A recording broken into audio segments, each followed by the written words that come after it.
رفت جو پہلے ہی حیا کی بیوقوفی میں آ کر سائمہ کے ساتھ اپنا رشتہ بگاڑ چکی ہے اور اب ایسی بیوقوفیاں کرتی جا رہی ہے کہ حیا کے ہاتھ میں رفت کی ایسی ایسی باتیں آ رہی ہیں جن کے ذریعے وہ سائمہ کو رفت کے اور بھی مخالف کرنے میں پوری طرح سے کامیاب ہو پا رہی ہے۔ ڈرامے کی نیکسٹ ایپیسوڈ میں آپ لوگ دیکھیں گے کہ رفت جو کہ پہلے زرار کے پاس جاتی ہے تاکہ وہ اپنی طرف سے زرار کو سمجھا سکے کہ وہ جو کچھ بھی کر رہا ہے وہ ٹھیک نہیں ہے، اسے سائمہ کے ساتھ اپنے رشتے کو بہتر کر لینا چاہیے۔ اس بات پر زرار جب رفت سے کہتا ہے کہ سائمہ جو کچھ بھی کر رہی ہے وہ اپنی مرضی سے کر رہی ہے، اس کا دل جو بھی کر رہا ہے کرنے کو میں اسے کرنے کو دے رہا ہوں اور اب وہی ہوگا جو اس کی مرضی ہوگی، کیونکہ میں مزید اب ان باتوں کو برداشت نہیں کر پا رہا، میری بس ہو چکی ہے۔ اور ویسے بھی دو لوگوں کی رشتوں کی خرابی تیسرے انسان کے آ جانے کی وجہ سے ہوتی ہے، اور تیسرا انسان جو بہت ہی اپنی طرف سے چلاک بننے کی کوشش کر رہا ہے، وہ جو کوئی بھی ہے وہ جلد ہی میری آنکھوں کے سامنے آ جائے گا، پھر میں اسے بتاؤں گا کہ اس نے جو کچھ بھی کیا ہے وہ ٹھیک نہیں ہے۔ زرار جو کہ اس بات سے انجان ہے کہ وہ تیسرا انسان کوئی اور نہیں بلکہ حیا ہے، جبکہ زرار اس تیسرے انسان کو رفت سمجھ رہا ہے اور حیا اسی بات کا فائدہ اٹھاتے ہوئے زرار اور سائمہ کے درمیان میں تلخیاں پیدا کرنے کی کوششوں میں پوری طرح سے کامیاب ہو چکی ہے۔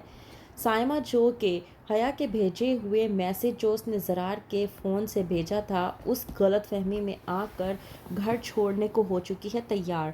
جب جاتی ہے سائمہ اپنا سامان لے کر تو وہیں پر رفت روک کر سائمہ کو پوچھنے کی کوشش کرتی ہے کہ تم کہاں جا رہی ہو۔ اس بات پر سائمہ رفت سے الجھنے کی کوشش کرتی ہے اور کہتی ہے کہ بھابی پہلی بات تو یہ ہے کہ آپ کا وہ مقام نہیں ہے کہ آپ مجھ سے یہ بات پوچھ سکیں، ویسے بھی آپ یہ حق کھو چکی ہیں کیونکہ میں آپ کو وہ والا مقام دینے کو تیار نہیں ہوں، اور میں جہاں کہیں بھی جا رہی ہوں اب میں اس گھر میں واپس لوٹ کر نہیں آؤں گی۔ جب چلی جاتی ہے رفت تو وہیں پر حیا رفت کو کال کرتی ہے اور کہتی ہے کہ آپ نے یہاں سے جا کر بالکل بھی ٹھیک نہیں کیا۔ سائمہ جو کہ حیا سے کہتی ہے کہ میں اپنی مرضی سے نہیں آئی بلکہ زرار کا کہنا یہ ہے کہ ہم دونوں کے درمیان میں ایسا کوئی رشتہ باقی ہی نہیں رہا کہ ہم دونوں ایک چھت کے نیچے رہ سکیں، تم ہی بتاؤ میں زرار کی یہ بات کس طرح سے برداشت کرتی، اور اس بات کو برداشت کرتے ہوئے میں کس طرح سے ایک ہی چھت کے نیچے زرار کے ساتھ رہتی، اس لیے میں نے وہ گھر چھوڑ دیا ہے اور اب امی جان آ بھی جائیں گی تب بھی میں اس گھر میں واپس نہیں آؤں گی۔ اسی بات کا فائدہ اٹھاتے ہوئے حیا رفت سے بات کرنے کی کوشش کرتی ہے اور کہتی ہے کہ آپ نے جو سائمہ بھابی سے معافی مانگنے کا سوچا تھا آپ کی یہ بات تو ادھوری ہی رہ گئی، اس سے پہلے ہی سائمہ بھابی نے اور مزید کام بگاڑ کے رکھ دیے ہیں۔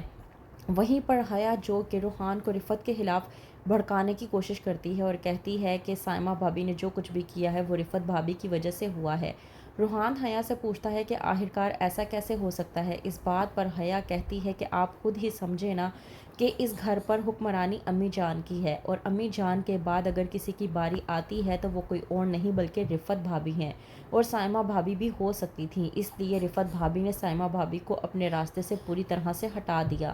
تاکہ ان کی حکمرانی کی کوئی گنجائش باقی ہی نہ رہے۔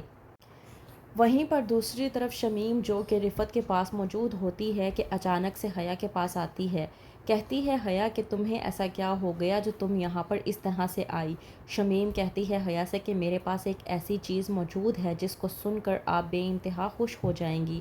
حیا کہتی ہے کہ ایسی بھی کون سی خبر لے کر آئی ہو، تو جب شمیم بتاتی ہے کہ رفت نے حکم دیا ہے کہ سائمہ کا جتنا بھی سامان ہے وہ اس کے کمرے سے نکال کر اسٹور روم میں رکھوا دیا جائے، تو حیا خوش ہو جاتی ہے اور کہتی ہے شمیم سے کہ تم تو ایک ایسی طوفانی خبر لے کر آئی ہو کہ جس سے سب کچھ تباہ ہو کر رہ جائے گا۔ تو کیا کرے گی اب حیا، کیا ہوگا آگے؟ مزید جاننے کے لیے دیکھتے رہیے ڈرامہ سیریل حیا۔